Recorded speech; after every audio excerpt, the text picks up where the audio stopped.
ಗಿಡಗೂಡಲು ಮಾಹಿತಿ ಬೇಕು. ಕೇಳಿ, ಶಿವಮೊಗ್ಗದ ಇರುವಕ್ಕಿ ಮತ್ತು ನವಿಲೆಯ ಕೆಳದಿ ಶಿವಪ್ಪನಾಯಕ ಕೃಷಿ ಮತ್ತು ತೋಟಗಾರಿಕೆ ವಿಜ್ಞಾನಗಳ ವಿಶ್ವವಿದ್ಯಾಲಯ ಇವರ ಪ್ರಾಯೋಜಿತ ಕಾರ್ಯಕ್ರಮ UAHS ನೇಗಿಲ ಮಿಡಿತ.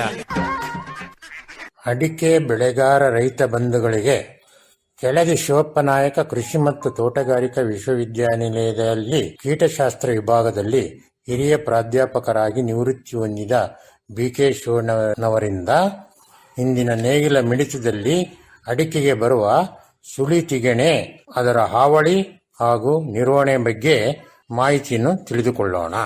ಸುಳಿ ತಿಗಣೆ ಸಾಮಾನ್ಯವಾಗಿ 2 ವರ್ಷದಿಂದ 8 ವರ್ಷದ ಗಿಡಗಳ ಸುಳಿಯಲ್ಲಿ ಹೆಚ್ಚಾಗಿ ಕಂಡುಬರುತ್ತವೆ. ಏಪ್ರಿಲ್ ಮತ್ತು ಮೇ ತಿಂಗಳಲ್ಲಿ ಮರಿ ಮತ್ತು ಪ್ರಾಯದ ಹುಳುಗಳು ಗುಂಪು ಗುಂಪಾಗಿ ಅಡಿಕೆ ಗಿಡದ ಸುಳಿಯ ಭಾಗದಲ್ಲಿ, ಅದರಲ್ಲೂ ಮಲೆನಾಡು ಮತ್ತು ಬಯಲುಸೀಮೆಯ ಅಡಿಕೆ ತೋಟಗಳಲ್ಲಿ ಸುಳಿ ಬಿಚ್ಚದ ಗಿಡಗಳಲ್ಲಿ ಹೆಚ್ಚಾಗಿ ಕಂಡುಬಂದು ಸುಳಿಗಳಿಂದ ರಸವನ್ನು ಹೀರುತ್ತವೆ. ತೀವ್ರ ಬಾಧೆಗೀಡಾದ ಗಿಡಗಳಲ್ಲಿ ಸುಳಿ ಬಿಚ್ಚಿ ಹೊರಬಂದ ಗರಿಗಳ ಮೇಲೆ ಅನೇಕ ಕಂದು ಬಣ್ಣದ ಚುಕ್ಕೆಗಳು ಇರುತ್ತವೆ.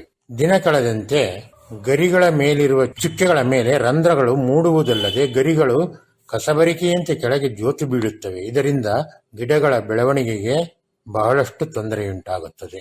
ಸುಳಿ ತಿಗಣೆ ಎಂದು ರೈತರು ಇದಕ್ಕೆ ಭಯಪಡಬೇಕಾದ ಅವಶ್ಯಕತೆ ಇಲ್ಲ. ಇದನ್ನು ಯಾವ ರೀತಿ ಹತೋಟಿ ಮಾಡಬೇಕೆಂದರೆ, ತೊಂದರೆಗೀಡಾದ ಗಿಡಗಳ ಸುಳಿಯಲ್ಲಿ 2 ಗ್ರಾಂ ಥಯೋಮೆಥಾಕ್ಸಮ್ ಎಂಬ ಕೀಟನಾಶಕವನ್ನು ಚಿಕ್ಕ ಪಾಲಿಥೀನ್ ಚೀಲದಲ್ಲಿ ಸಣ್ಣ ರಂಧ್ರಗಳನ್ನು ಮಾಡಿ ಏಪ್ರಿಲ್ ಮತ್ತು ಮೇ ತಿಂಗಳಲ್ಲಿ ಸುಳಿಗಳ ಭಾಗದಲ್ಲಿ ಇಡಬೇಕು. ಏಕೆಂದರೆ ಸುಳಿ ತಿಗಣೆಯು ಹಾವಳಿ ಹೆಚ್ಚಾಗಿ ಜೂನ್ನಿಂದ ಸೆಪ್ಟೆಂಬರ್ ತಿಂಗಳವರೆಗೆ ಇರುವುದರಿಂದ ಮುಂಜಾಗ್ರತೆಯಾಗಿ ನಾವು ಏಪ್ರಿಲ್ ಮತ್ತು ಮೇ ತಿಂಗಳಲ್ಲಿ ಔಷಧಿಯನ್ನು ಇಡಬೇಕು. ಇದೇ ಔಷಧಿಯನ್ನು ನಾವು ಸಿಂಪರಣೆ ಮುಖಾಂತರನೂ ಸಹ ಅಡಿಕೆಯ ಸುಳಿ ಭಾಗಕ್ಕೆ ಸಿಂಪರಣೆ ಮಾಡಬೇಕು. ಸಿಂಪರಣೆ ಮಾಡುವಾಗ 0.25 ಗ್ರಾಂ ಥಯೋಮೆಥಾಕ್ಸಮ್ ಅನ್ನು ಪ್ರತಿ ಲೀಟರ್ ನೀರಿಗೆ ಬೆರೆಸಿ ಒಳಗಿನ ಸುಳಿಗರಿಗಳಿಗೆ ಬೀಳುವಂತೆ ಸಿಂಪರಣೆ ಮಾಡಿರಿ. ಈ ರೀತಿ ಮಾಡುವುದರಿಂದ ಬಹುತೇಕ ಸುಳಿ ತಿಗಣೆಗಳನ್ನು ನಾವು ನಿಯಂತ್ರಣಕ್ಕೆ ತಂದು ಉತ್ತಮ ಬೆಳೆಯನ್ನು ನಿರೀಕ್ಷಿಸಬಹುದು. ಒಂದು ವೇಳೆ ಕೀಟಗಳು ಕಡಿಮೆಯಾಗದಿದ್ದಲ್ಲಿ 45 ದಿನಗಳ ನಂತರ 2 ಮಿಲಿಲೀಟರ್ ಕ್ಲೋರೋಪೈರಿಪಾಸ್ ಕೀಟನಾಶಕವನ್ನು 5 ಮಿಲಿಲೀಟರ್ ಬೇವಿನ ಎಣ್ಣೆಯೊಂದಿಗೆ ಬೆರೆಸಿ ಪ್ರತಿ ಲೀಟರ್ ನೀರಿನಲ್ಲಿ ಬೆರೆಸಿ ಸಿಂಪರಣೆ ಮಾಡಿ ಕೀಟಗಳನ್ನು ಹತೋಟಿಗೆ ತರಬಹುದು. ಸಾಧ್ಯವಾದರೆ ಈ ಸಿಂಪರಣೆಯಲ್ಲಿ ಸ್ವಲ್ಪ ಅಂಟು ಸಹ ಇದರಲ್ಲಿ ಬೆರೆಸಿ ಸಿಂಪರಣೆ ಮಾಡಿರಿ. ಉತ್ತಮ ಅಡಿಕೆ ಹಾಗೂ ಹೆಚ್ಚಿನ ಇಳುವರಿಗಾಗಿ ನೀವುಗಳು ಒಟ್ಟಾಗಿ ಶ್ರಮಿಸೋಣ. ಇಂದು 1% ಮತ್ತು 2% ಬೋಡೋ ಮಿಶ್ರ ತಯಾರಿಕೆ ಮತ್ತು ಅದರ ಉಪಯೋಗದ ಬಗ್ಗೆ ಮಾಹಿತಿಯನ್ನು ಒದಗಿಸಿಕೊಡುತ್ತೇನೆ. 1% ಬೋಡೋ ದ್ರಾವಣವನ್ನು ತಯಾರಿಸುವ ಬಗ್ಗೆ ಮೊದಲಿಗೆ ನಾವು ತಿಳಿದುಕೊಳ್ಳೋದಂತಂದರೆ, 50 ಲೀಟರ್ ಸಾಮರ್ಥ್ಯ ಹೊಂದಿರುವ ಒಂದು ಪ್ಲಾಸ್ಟಿಕ್ ಪಾತ್ರೆಯಲ್ಲಿ 50 ಲೀಟರ್ ನೀರಿನಲ್ಲಿ 1 ಕಿಲೋಗ್ರಾಂ ಮೈಲುತುತ್ತನ್ನು ಹಾಕಿ ಚೆನ್ನಾಗಿ ಕರಗಿಸಿ. ಅದೇ ರೀತಿ ಇನ್ನೊಂದು ಪಾತ್ರೆಯಲ್ಲಿ 50 ಲೀಟರ್ ಸಾಮರ್ಥ್ಯ ಹೊಂದಿರುವ ಪ್ಲಾಸ್ಟಿಕ್ ಪಾತ್ರೆಯಲ್ಲಿ 1 ಕಿಲೋಗ್ರಾಂ ಸುಣ್ಣದ ಹರಳನ್ನು 50 ಲೀಟರ್ ನೀರಿಗೆ ಸೇರಿಸಿ ಚೆನ್ನಾಗಿ ಕರಗಿಸಿ. ನಂತರ ಈ 2 ದ್ರಾವಣಗಳನ್ನು 1 ಲೀಟರ್ ಸಾಮರ್ಥ್ಯವುಳ್ಳ ಪ್ಲಾಸ್ಟಿಕ್ ಪಾತ್ರೆಯಲ್ಲಿ ಒಟ್ಟಿಗೆ ಸುರಿದು ಅದರ ಬಣ್ಣ ತಿಳಿ ನೀಲಿ ಬರುವಂತೆ ನೋಡಿಕೊಳ್ಳಿ. ಒಂದು ವೇಳೆ ತಿಳಿ ನೀಲಿ ಬರದಿದ್ದರೆ ಲಿಟ್ಮಸ್ ಪೇಪರ್ ಅನ್ನು ಅದರಲ್ಲಿ ಅದ್ದಿ pH 7 ಇರುವಂತೆ ಮಾಡಲು ಮತ್ತಷ್ಟು ಸುಣ್ಣದ ತಿಳಿ ನೀರನ್ನು ಸೇರಿಸಬೇಕು.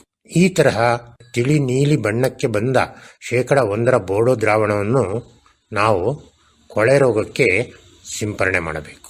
ಮುಂಗಾರು ಆರಂಭದಲ್ಲಿ ಮಳೆ ಪ್ರಾರಂಭವಾಗುವಾಗ ಇಂತಹ ದ್ರಾವಣವನ್ನು ಅಡಿಕೆಯ ಗೊನೆಗಳ ಮೇಲೆ, ದಾಳಿಂಬೆ ಮತ್ತು ತೆಂಗಿನಕಾಯಿ ಕೊಳೆ ರೋಗಕ್ಕೆ ಸಿಂಪರಣೆ ಮಾಡಿದರೆ ಪ್ರಾರಂಭದಲ್ಲಿ ಇದರ ಹಂತವನ್ನು ತಡೆಗಟ್ಟಬಹುದು. ಇದೇ ರೀತಿ ನಂತರದ ದಿನಗಳಲ್ಲಿ ಮಳೆ ಹೆಚ್ಚಾಗಿ ಬರುವ ಸಾಧ್ಯತೆಗಳು ಅಥವಾ ಮುನ್ಸೂಚನೆಗಳು ಕಂಡುಬಂದಾಗ 2% ಬೋಡೋ ಮಿಶ್ರಣ ದ್ರಾವಣವನ್ನು ಸಿಂಪರಣೆ ಮಾಡಬೇಕು. 2% ಬೋಡೋ ದ್ರಾವಣವನ್ನು ಸಿಂಪರಣೆ ಮಾಡುವುದು ಹೇಗೆಂದರೆ, ಮೇಲೆ ತಿಳಿಸಿದ ಹಾಗೆ 50 ಲೀಟರ್ ಸಾಮರ್ಥ್ಯವುಳ್ಳ ಪ್ಲಾಸ್ಟಿಕ್ ಪಾತ್ರೆಯಲ್ಲಿ 2 ಕಿಲೋಗ್ರಾಂ ಮೈಲುತುತ್ತನ್ನು ಮತ್ತೊಂದು 50 ಲೀಟರ್ ಸಾಮರ್ಥ್ಯವುಳ್ಳ ಪ್ಲಾಸ್ಟಿಕ್ ಪಾತ್ರೆಯಲ್ಲಿ 2 ಕಿಲೋಗ್ರಾಂ ಸುಣ್ಣದ ಹರಳನ್ನು ಹಾಕಿ ತಲಾ 50 ಲೀಟರ್ ನೀರನ್ನು ಪಾತ್ರೆಗಳಿಗೆ ಸುರಿದು ಚೆನ್ನಾಗಿ ಕರಗಿಸಿ ಈ ಎರಡೂ ದ್ರಾವಣಗಳನ್ನು 100 ಲೀಟರ್ ಸಾಮರ್ಥ್ಯವುಳ್ಳ ಮತ್ತೊಂದು ಪ್ಲಾಸ್ಟಿಕ್ ಪಾತ್ರೆಯಲ್ಲಿ ಒಟ್ಟಿಗೆ ಸುರಿದು ಮೇಲೆ ತಿಳಿಸಿದ ಹಾಗೆ ಅದರ ರಸಸಾರವನ್ನು 7ಕ್ಕೆ ಬರುವಂತೆ ನೋಡಿ ಇಂತಹ ದ್ರಾವಣವನ್ನು ಅಡಿಕೆ ಗೊನೆಗಳ ಮೇಲೆ, ದಾಳಿಂಬೆ ಮತ್ತು ತೆಂಗಿನಕಾಯಿಗಳ ಮೇಲೆ ಸಿಂಪರಣೆ ಮಾಡುವುದರಿಂದ ಬಹುತೇಕ ಕಾಯಿಕೊಳೆ ರೋಗವನ್ನು ನಾವು ನಿರ್ವಹಣೆ ಮಾಡಬಹುದು. ರೈತ ಬಂಧುಗಳೇ, ಈ 1% ಬೋಡೋ ದ್ರಾವಣ ಅಥವಾ 2% ಬೋಡೋ ದ್ರಾವಣವನ್ನು ತಯಾರಿಸುವಾಗ ತಮಗೇನಾದರೂ ಅನುಮಾನಗಳೇನಾದರೂ ಬಂದಲ್ಲಿ ನನ್ನ ದೂರವಾಣಿ ಸಂಪರ್ಕ 9008618461ಕ್ಕೆ ದೂರವಾಣಿ ಮುಖಾಂತರ ಸಂಪರ್ಕಿಸಿ ಹೆಚ್ಚಿನ ಮಾಹಿತಿಯನ್ನು ಪಡೆದುಕೊಳ್ಳಿ. ಇದಲ್ಲದೆ ವಿಶ್ವವಿದ್ಯಾನಿಲಯಕ್ಕೆ ನೀವು ಬಂದು ಹೆಚ್ಚಿನ ಮಾಹಿತಿಯೂ ಸಹ ತೆಗೆದುಕೊಂಡು ನಿಮ್ಮ ಅಡಿಕೆ, ದಾಳಿಂಬೆ ಮತ್ತು ತೆಂಗಿನ ಕಾಯಿಕೊಳೆ ರೋಗವನ್ನು ಸಂರಕ್ಷಿಸಿಕೊಳ್ಳಬೇಕು. ಧನ್ಯವಾದಗಳು.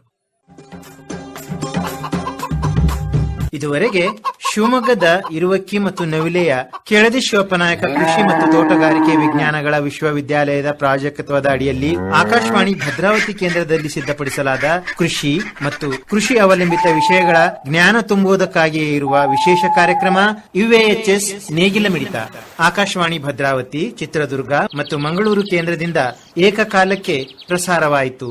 ಪ್ರಸ್ತುತಿ ಡಾ. SM ಸುಧಾಕರ್.